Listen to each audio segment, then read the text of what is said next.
En Bolivie, une grève du syndicat des mineurs pour de meilleures conditions de travail s'est transformée en une vaste mobilisation d'indigènes et de paysans qui menace de renverser le nouveau président pro-américain, Rodrigo Paz. Une série de documents ayant fuité révèle que Paz collabore avec l'auteur de la soi-disant doctrine Monroe, le président américain Donald Trump, pour enlever Evo Morales, l'ancien président de la Bolivie et dirigeant historique des mouvements indigènes, miniers et paysans. Face à cette menace, Morales a renforcé la surveillance autour de son domicile et a même pris le contrôle de l'aéroport local pour empêcher les forces américaines et locales d'entrer dans la zone. Alors que la crise s'aggravait, Oscar León, de The Grey Zone, s'est entretenu avec Morales sur la suite du mouvement de protestation. Bonsoir, Monsieur l'ancien président. Parlons un peu des manifestations et des grandes mobilisations du peuple bolivien. Quelle est exactement la principale revendication et comment se sont déroulées les protestations?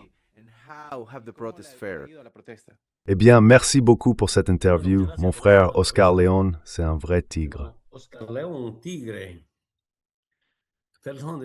are you doing, brother? Oscar Lion Tiger. Comment tu vas, mon frère? Oscar León, le tigre. Et le lion, comment il va?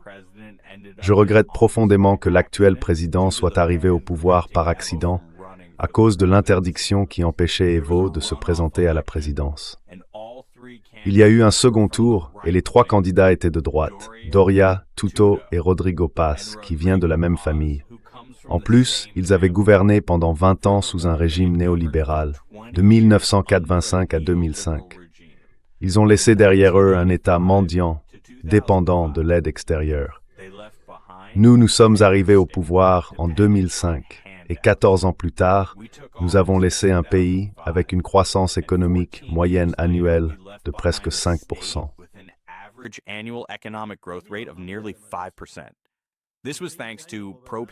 Tout cela, c'est grâce à des politiques en faveur du peuple, à la reprise de nos ressources naturelles et à la nationalisation des services de base. Nous avons mené des politiques économiques et des programmes sociaux qui allaient à l'encontre des recettes du capitalisme. Nous ne nous sommes jamais soumis au diktat du Fonds monétaire international qui prône un État minimal, un État qui se contente de réguler sans investir. Pendant notre mandat, nous avons obtenu la croissance, la stabilité et sorti 38% de la population de l'extrême pauvreté. Nous avons laissé le pays avec un taux de croissance de 12% et dans le cadre de notre plan du bicentenaire, un objectif de 0% d'extrême pauvreté. En 180 ans, de 1825 à 2005, il nous avait laissé un produit intérieur brut d'à peine 9 milliards de dollars.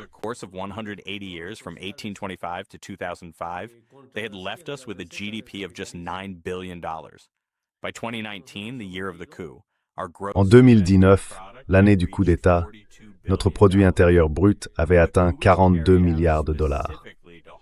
Le coup a été mené précisément pour stopper cette progression et démanteler notre modèle économique. J'en suis venu à comprendre que le capitalisme ne peut tout simplement pas tolérer l'existence d'un autre modèle économique que le néolibéralisme. Notre mouvement politique, autrefois connu sous le nom de MAS IPSP et aujourd'hui appelé Evo Pueblo, a une vision claire pour le pays. Par exemple, entre 2013 et 2014, nous avions prévu que d'ici 2030, 41 usines de traitement du lithium seraient en activité. Le coup d'État a mis fin à ces projets.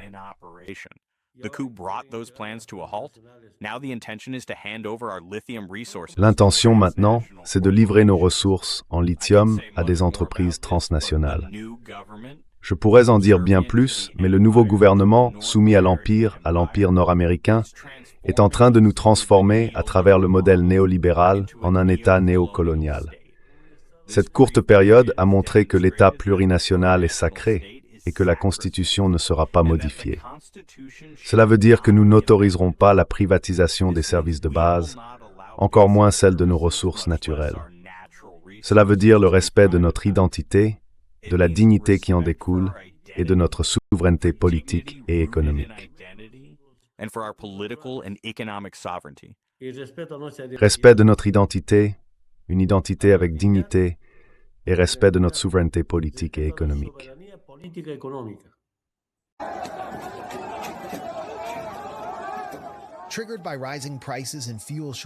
Déclenché par la hausse des prix et les pénuries de carburant aggravées par les politiques néolibérales de Paz, la révolte nationale gagne en intensité jour après jour.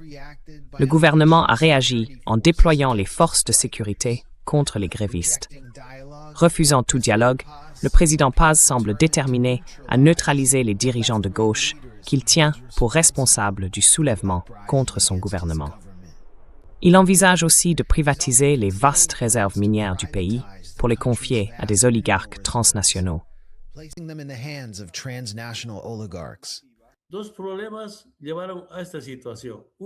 There are two issues that led to this situation. First, Deux problèmes ont conduit à cette situation. Le premier, c'est la reclassification des exploitations agricoles de petite taille en exploitations de taille moyenne. Avant, comme le prévoyait la Constitution, seules les propriétés moyennes et grandes étaient soumises à l'impôt.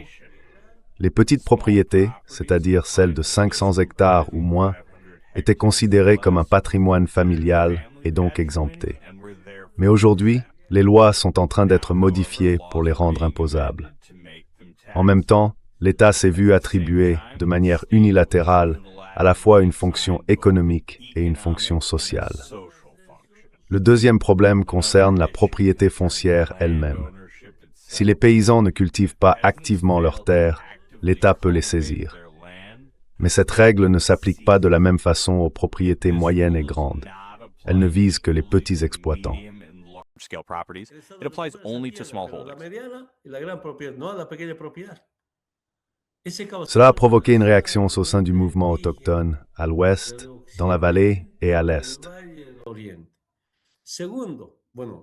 This disparity has Cette disparité a provoqué la réaction qu'on voit maintenant se propager dans les communautés autochtones à travers les régions de l'ouest, de la vallée centrale et de l'est du pays.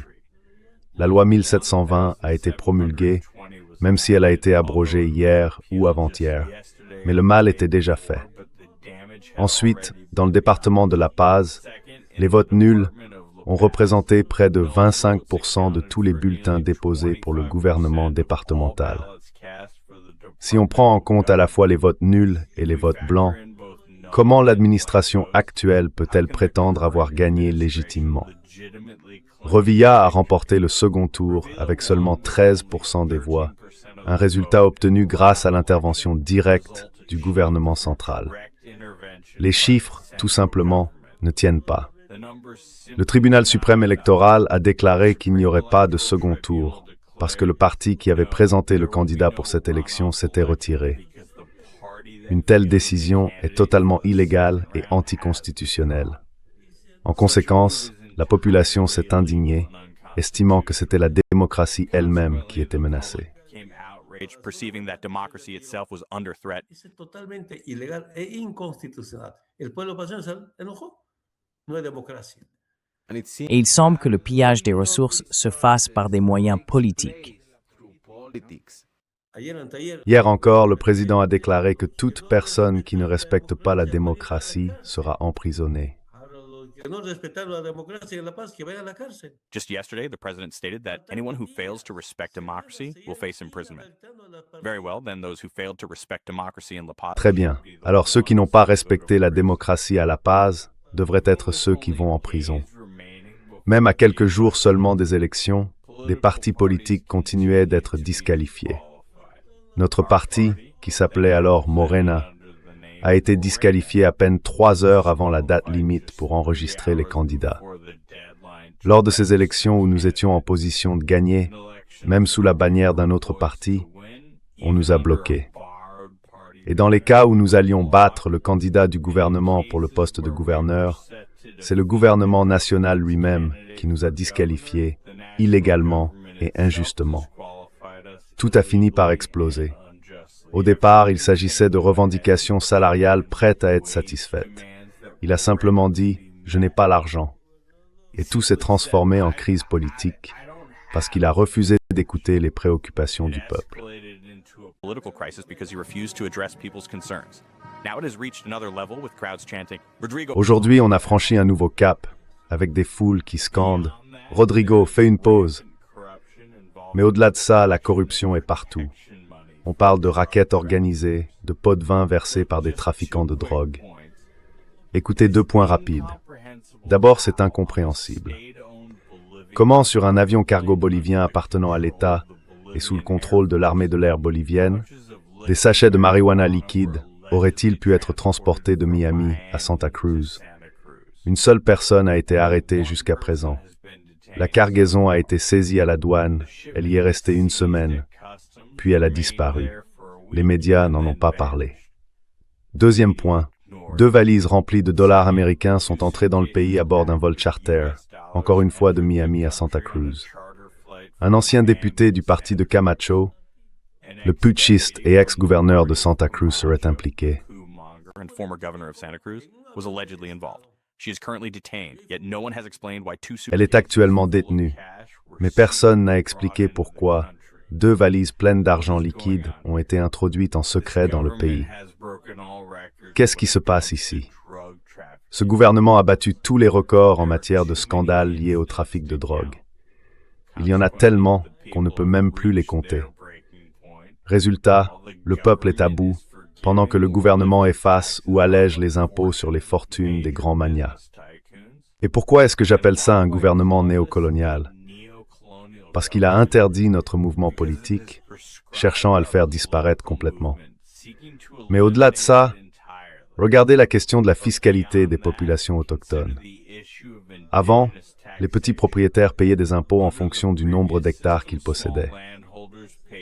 Aujourd'hui, une nouvelle loi prévoit que les petits producteurs doivent payer une taxe de 5% sur chaque 100 bolivianos de chiffre d'affaires au minimum. On every 100 Bolivianos in sales revenue at minimum. Why? If I am selling my own produce or fish, Pourquoi?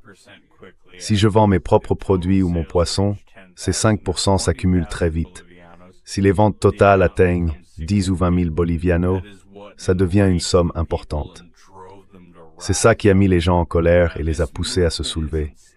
Maintenant, ce mouvement est devenu incontrôlable. La mobilisation a été officiellement annoncée ce matin, et à partir de ce soir, le gouvernement impose de fait un état d'exception. L'armée est déployée dans les rues. De 1h à 8h du matin, les ordres sont de disperser les manifestants. Les affrontements ont déjà commencé. Depuis 10 heures, les protestataires ont forcé l'armée à reculer et des policiers sont tombés dans des embuscades. Une personne est morte et plusieurs autres sont blessés. Les forces se sont repliées dans leurs casernes. several are injured. The forces have withdrawn to their barracks. Jusqu'à 8 heures du matin, l'armée a été forcée de battre en retraite.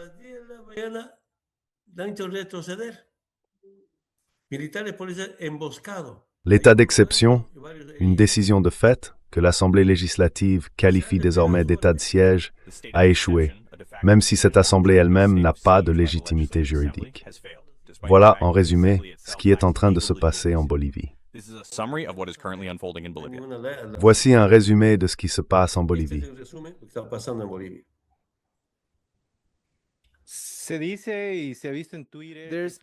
Il y aurait un document prétendument divulgué qui suggère que l'Empire américain et Trump comploteraient pour vous kidnapper, comme solution à ce soulèvement autochtone. Quelle est votre opinion à ce sujet? Quelle est votre opinion là-dessus?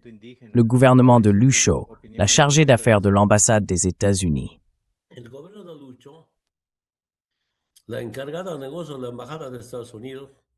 During Luis Arce's administration, the U.S. Pendant le gouvernement de Luis Arce, le chargé d'affaires de l'ambassade des États-Unis a tenu une réunion en décembre 2021. Ils avaient prévu d'arrêter le dernier commandant de la force spéciale de lutte contre le trafic de drogue, le colonel Maximiliano Dávila. Et en janvier 2022, ils l'ont arrêté. À ce moment-là, je ne comprenais toujours pas ce qui se passait. Mais pendant qu'ils le transféraient du tribunal à la prison, menotté, le colonel a crié « Ils font ça seulement pour nuire à Evo ». J'en ai entendu parler par la presse. À l'époque, je ne comprenais pas encore vraiment. Février est passé, puis mars, avril et mai. Et en juin, un colonel en service actif est venu me chercher. J'avais peur de le rencontrer, alors j'ai demandé à un maire de m'accompagner. I was afraid to meet with him, so I asked a mayor to accompany me. The colonel told me, "Oh, look, the orders are coming from above." Le colonel m'a dit, « Écoute, les ordres viennent d'en haut. » Je lui ai demandé de qui.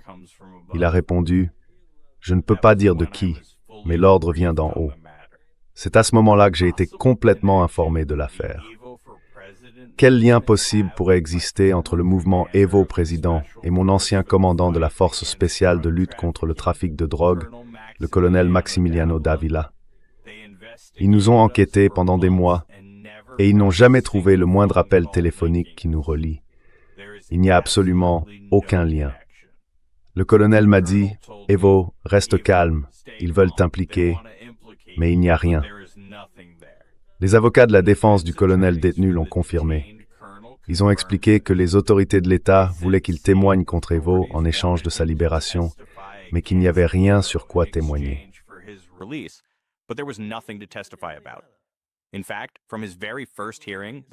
En fait, dès sa toute première audience, on lui a dit « Témoigne contre Evo et tu seras libre ». C'est pour ça qu'il a crié ces mots au tribunal, pour nous prévenir qu'il faisait tout ça uniquement pour nuire à Evo. Comme il a refusé de coopérer, ils l'ont emmené aux États-Unis. Il y a quelques mois, depuis là-bas, il a publié une déclaration sous serment où il disait « Le seul but de tout ça, c'était de me faire témoigner contre Evo. Evo n'a absolument rien à voir avec cette affaire.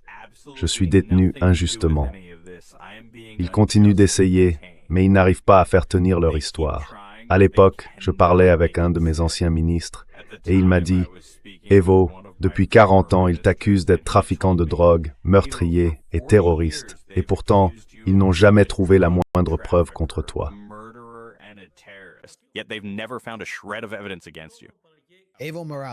Evo Morales fait actuellement l'objet de poursuites pour viol sur mineur, une accusation qu'il nie catégoriquement. Ses opposants affirment qu'il cherche à semer le chaos pour échapper à la prison.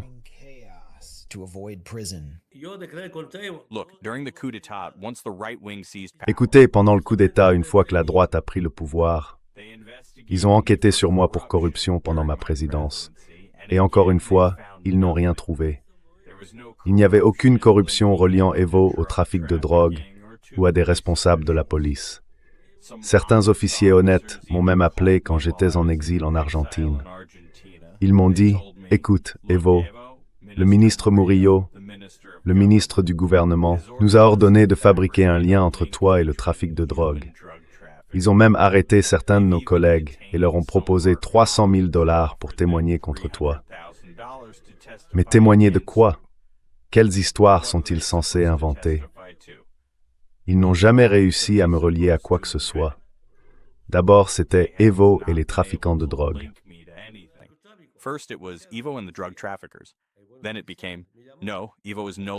Et puis c'est devenu, non, Evo n'est plus un terroriste ni un meurtrier.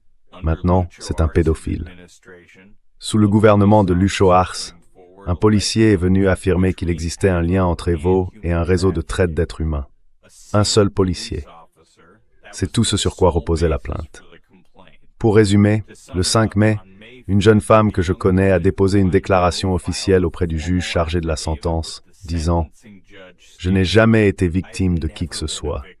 Il n'y a jamais eu de traite d'êtres humains impliquant Evo. » Cela aurait dû suffire à clore l'affaire immédiatement, mais rien ne s'est passé. Comme ils ne trouvent aucune preuve de corruption ni de trafic de drogue impliquant Evo, ils se servent de cette jeune femme. C'est complètement absurde. On dirait le scénario d'un feuilleton. Comme ils ne peuvent pas trouver de preuves de corruption ou de trafic de drogue impliquant Evo, ils ont décidé d'utiliser cette jeune femme à la place.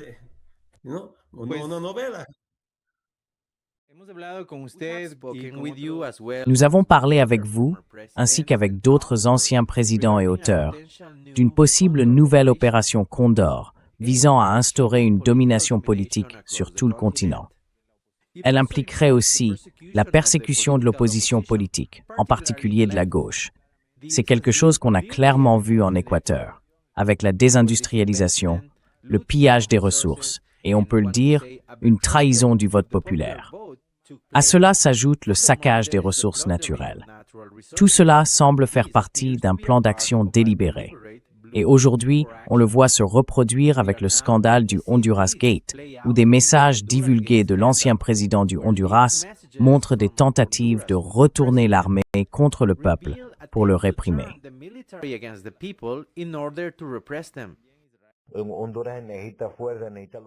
Le Honduras a besoin de force, de logistique, de sang. Si vous voulez garder le peuple sous contrôle, il faut l'opprimer, le presser et répondre à la violence par la violence. Quoi que dise le président Trump, c'est ce qui s'applique. Tout cela se déroule alors que des entreprises américaines et israéliennes cherchent à consolider leur pouvoir. Qu'est-ce que vous pensez de cette tendance qui est en train d'émerger? Yo diría un triunvirato genocida.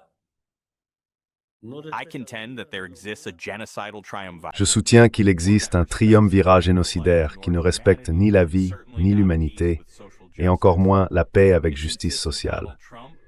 Il est composé de Donald Trump, du président d'Israël, et de Javier Milei, ainsi que de ceux qui les soutiennent, comme les présidents de la Bolivie, de l'Équateur, du Chili et de plusieurs autres. Pourtant, dans le nouveau paysage géopolitique mondial, ils sont en déclin. L'Empire américain reconnaît que le reste du monde n'est plus naïf.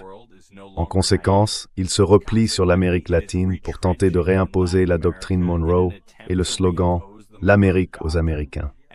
La stratégie de la guerre froide ne leur sert plus, mais l'opération Condor, elle, reste en vigueur. Autrefois, l'opération Condor était menée par des colonels et des généraux. Aujourd'hui, elle est exécutée par des juges et des procureurs. Prenez les cas de l'Équateur, de l'Argentine et de la Bolivie.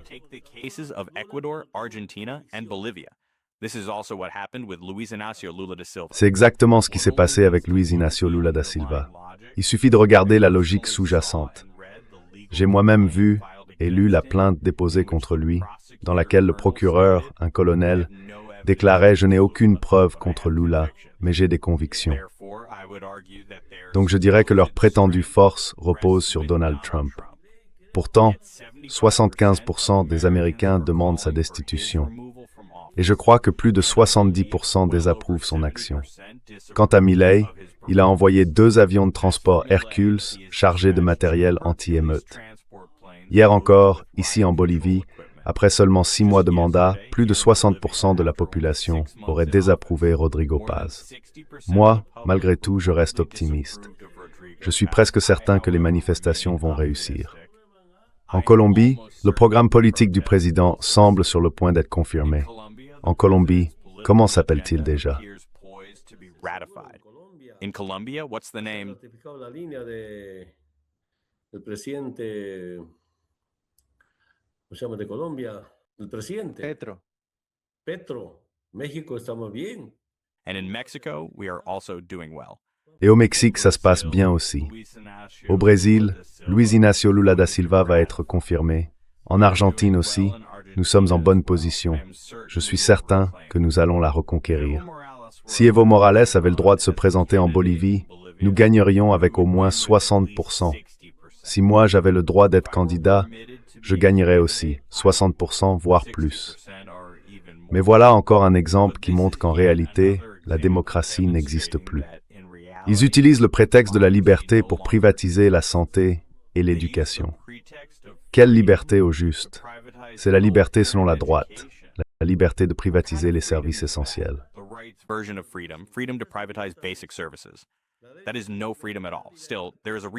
Ce n'est pas ça, la liberté. Pourtant, on sent un regain d'espoir porté par les mouvements sociaux. Il y aura sans aucun doute de nouveaux développements dans les années à venir, parce que la situation économique de la classe ouvrière en Bolivie est tout simplement dévastatrice. Il y a des frères et des sœurs qui ont l'électricité, mais pas les moyens de payer leurs factures, alors ils vivent à la bougie. Certains sont même obligés de cuisiner au feu de bois. C'est vraiment dramatique. Et en plus de ça, les impôts frappent les petits revenus, pas les élites riches. Alors forcément, le peuple se soulève et il a bien raison. Consequently, the people are rising up, and rightly so. Impuesto a los pequeños y no a los grandes. Entonces el pueblo se levanta. To put an end to this Pour form mettre fin à cette forme de soumission, une soumission faite d'humiliation et d'esclavage économique, espérons qu'ils ne puissent plus jamais garder les familles prisonnières de cette manière. captive in this way. Aponguiaje, esclavitud, ojalá no vuelvan las familias cautivas. Otra similitud que another similarity shared by Ecuador, Peru and Une autre similitude entre l'Équateur, le Pérou et la Bolivie, c'est la force de leur mouvement indigène. Je pense que la Bolivie abrite le mouvement indigène le plus fort, même si celui de l'Équateur a aussi été très puissant par le passé. Mais leurs récentes révoltes n'ont pas abouti. L'État équatorien est devenu de plus en plus violent et militarisé. Les mouvements indigènes ont été persécutés et continuent d'être visés par des campagnes de lawfare, c'est-à-dire l'usage politique du droit.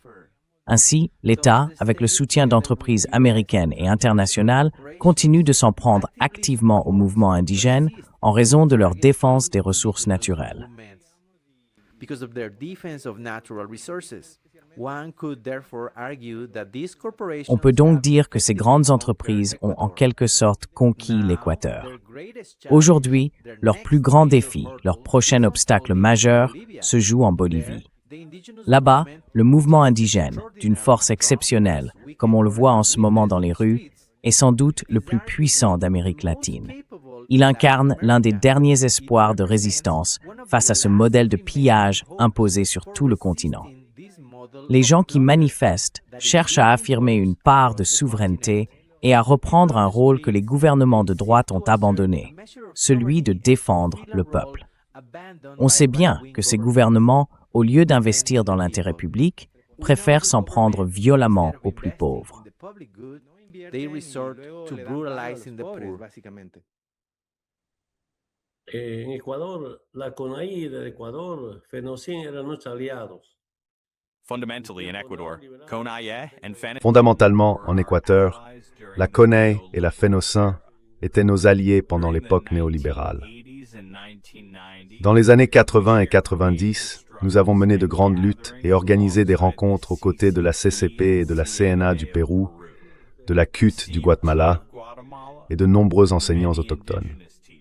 Les peuples autochtones sont les véritables propriétaires de cette terre noble, les habitants originels. Mais ceux qui sont arrivés en Amérique latine après la Première et la Seconde Guerre mondiale, ou après la guerre civile espagnole, et dont les enfants sont nés ici, font eux aussi, d'une certaine manière, partie de cette terre. Je les appelle les habitants originels contemporains.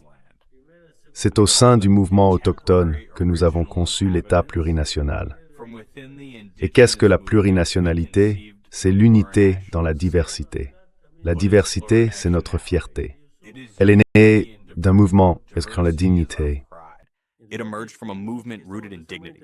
The indigenous way of life is based on solidarity. Le mode de vie des peuples autochtones repose sur la solidarité, la complémentarité et surtout l'harmonie avec la terre-mère.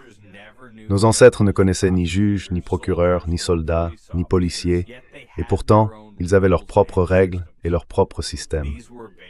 Ces règles reposaient sur 3 principes. Amakela, ne sois pas paresseux. Amasua, ne vole pas. Et Amalula, ne ment pas. Ces principes nous guident depuis l'époque de l'Empire Inca. Aujourd'hui, nous avons d'innombrables procureurs, soldats et policiers censés garantir la justice et la sécurité, mais ils ne résolvent rien. Moi, j'ai gouverné selon ces 3 principes. Amakela, Amasua et Amalula. Même si ces valeurs font désormais partie de la Constitution bolivienne, les gouvernements néolibéraux ne les respectent plus. Et qu'est-ce que cela nous dit? Que par les politiques impériales et les recettes du capitalisme, on a imposé une agenda destinée à soumettre les secteurs populaires. An agenda has been imposed to subjugate popular sectors. Nos organizamos Ce sont des revendications sociales. Mais quand ces revendications ne sont pas satisfaites, on en vient à exiger un changement structurel du modèle néolibéral. a la reivindicación de ese cambio estructural al modelo neoliberal. They insist that labor and indigenous movements must remain. Ils insistent pour que les mouvements ouvriers et indigènes restent apolitiques, qu'ils se tiennent complètement à l'écart de la politique. Ils prêchent le pluralisme idéologique. Mais dès qu'un syndicat se politise, ils ne cherchent plus l'unité, ils cherchent la division. Nous ne devons pas nous laisser diviser, que l'on penche à droite ou à gauche. Je viens d'une tradition de lutte communautaire. Nous nous organisons pour défendre des revendications sociales. Mais quand ces revendications sont ignorées, nous passons à la demande d'un changement structurel du modèle néolibéral. Nous associons la lutte sociale à la transformation politique. Les marches et les mobilisations peuvent permettre d'obtenir une école, une route, un terrain de sport ou un hôpital. Mais elles ne peuvent pas, à elles seules, faire partir une base militaire ou nationaliser les services essentiels et les ressources naturelles.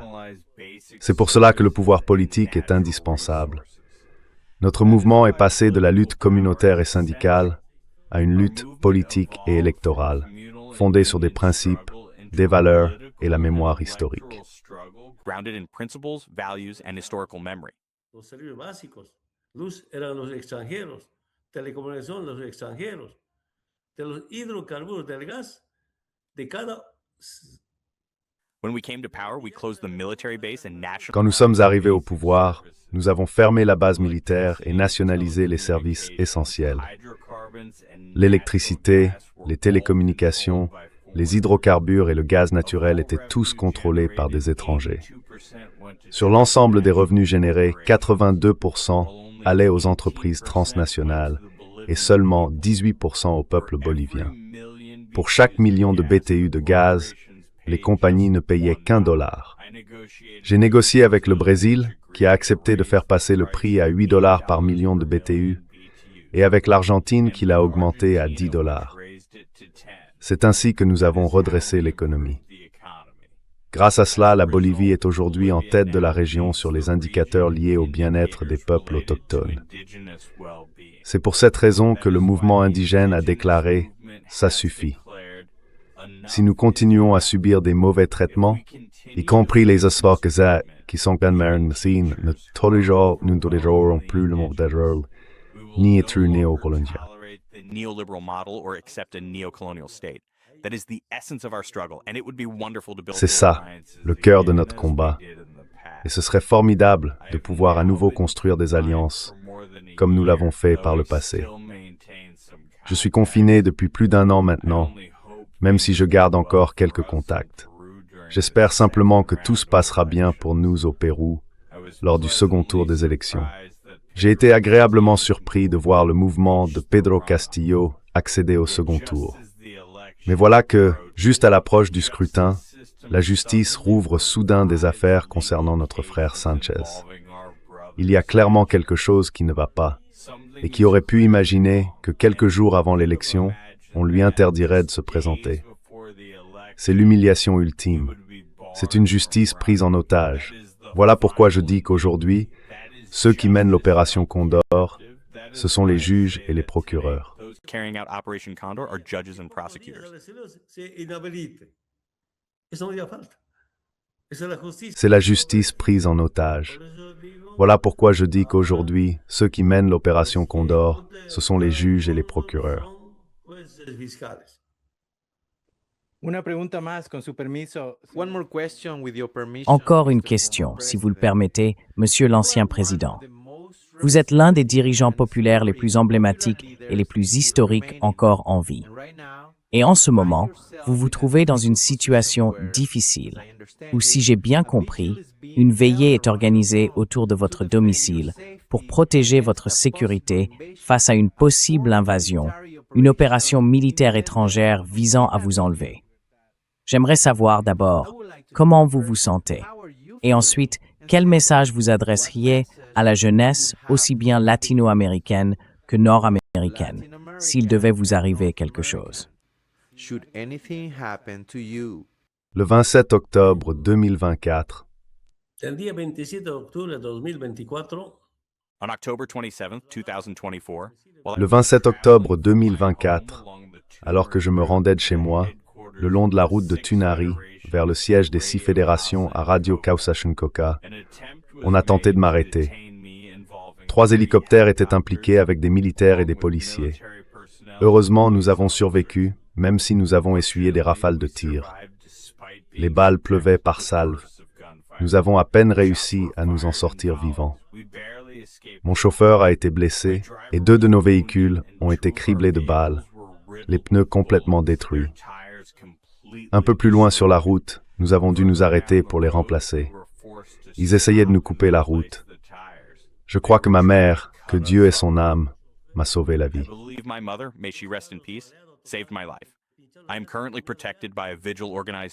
Je suis actuellement protégé par une veillée organisée ici, dans des conditions très difficiles. Les gens se sont mobilisés. Au début, ils disaient que ça durerait 3 jours. J'ai répondu que c'était pas grave, que je ne voulais rien imposer. Mais la veillée a continué. Aujourd'hui, 1 millier de camarades se relaient jour et nuit, sans interruption. Ils représentent les syndicats paysans. Ils refusent qu'on m'arrête. Il y a ici un mandat venu de la base, protéger Evo. Cela fait déjà plus d'1 an. En octobre, ça fera 2 ans. Hier, j'ai participé à une réunion et la veillée s'est encore intensifiée parce qu'il y a eu une nouvelle tentative de m'arrêter.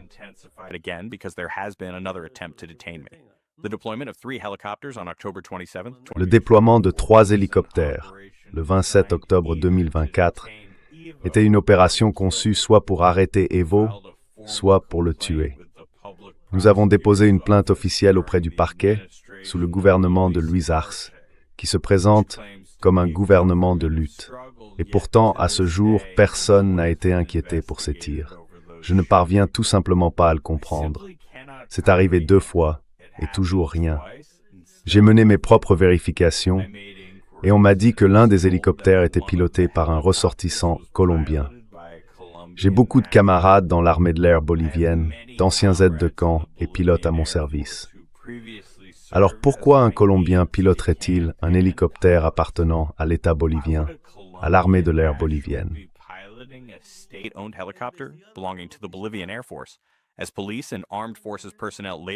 Comme me l'ont ensuite confié des membres de la police et des forces armées, le ressortissant colombien aurait été un agent de la CIA. J'ai recoupé l'information et on m'a confirmé que la CIA avait piloté un hélicoptère dans le cadre de l'opération visant à m'arrêter. C'est une affaire grave. Pourtant, ma conscience est tranquille. Je me sens bien. La semaine dernière, j'ai eu quelques problèmes de santé, mais je me suis rétabli et je me sens maintenant très bien. En ce moment, il y a un fort engagement dans toute la région. Les jeunes doivent identifier à la fois les démons intérieurs et extérieurs. Pour moi, les ennemis intérieurs, ce sont les forces de droite dans chaque pays. Les ennemis extérieurs, ce sont les agents de l'Empire et les recettes du capitalisme. Ces gouvernements qui agissent au nom des multinationales à travers la privatisation de la santé et de l'éducation.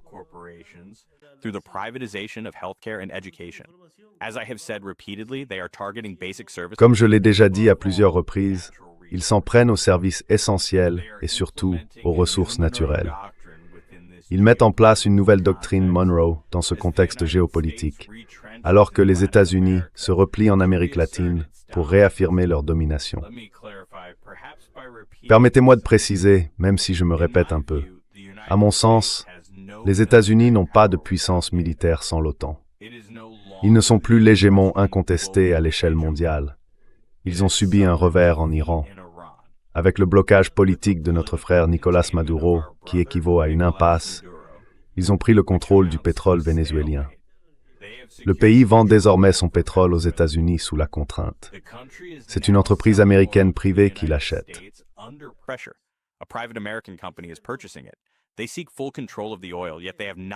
Ils cherchent à contrôler totalement le pétrole, mais ils n'y sont pas encore parvenus. C'est pourquoi la jeunesse doit comprendre qui sont les véritables ennemis de la vie, les ennemis de la démocratie et ceux qui s'opposent à la paix avec justice sociale. Comme je l'ai déjà dit à propos de l'Amérique latine, ces forces agissent à travers les blocus économiques et la concentration des richesses entre les mains de quelques-uns. Et tout comme les mouvements sociaux ont mené le combat, ils ont aussi énormément contribué au bien-être de leur peuple. Moi-même, je viens de cette lutte. Je suis parti de tout en bas depuis que j'étais enfant. Voilà, mes frères, merci beaucoup. Je suis reconnaissant pour ce lien et pour cet entretien. Thank you very much. I'm grateful for this connection and for this interview. Merci beaucoup pour votre temps, Monsieur l'ancien président. Nous suivons de près l'évolution de la situation et nous souhaitons le meilleur au peuple bolivien, ainsi qu'à vous. Merci. Merci beaucoup. Une grande accolade. À très bientôt. Por esta entrevista. We thank you very much for your time, Mr. Former President. We are closely following developments, and we wish the Bolivian people and you all the best. Thank you. Thank you. A big hug. See you soon.